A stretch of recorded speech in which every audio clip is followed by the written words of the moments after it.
12 local headlines from EPB. This is the place for the latest news from around the Tennessee Valley and North Georgia. Welcome back, everybody. It's me, Andrew Harrison. Here's what's making headlines for you right now. A Dalton College student detained by ICE after a mistaken arrest will soon be coming back to Dalton. 19-year-old Herminia Arias Cristobal will be allowed to post a $1,500 bond after ruling from an Atlanta-based attorney.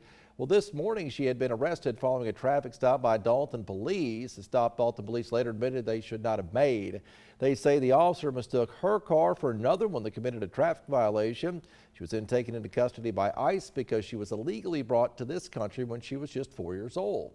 After 2 weeks at the Stewart Detention Center outside of Columbus, Georgia, she'll get to reunite with her family. Her attorney, Dustin Baxter, says that she has shown perseverance during this ordeal.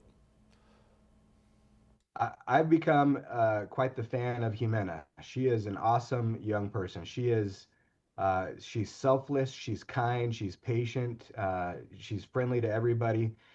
She passed her time while she was in detention. Instead of just sitting on her cot or on the floor where they had her sleeping and moping, she spent time helping everybody else as best she could. Because she's fluent in English and Spanish, that gave her the opportunity to help a lot of people who were detained. Now, Arias Cristobal should be home sometime tomorrow. Tennessee Department of Health says that opioid overdoses are rising across the region. They say there's been a general increase in overdoses across the past month because of the presence of fentanyl and methamphetamine, among other drugs. We previously reported on other rural counties like Grundy County, which reported 4 fatal overdoses in April. Today, they were giving out free Narcan in Lewis Chapel and Sequatchie County.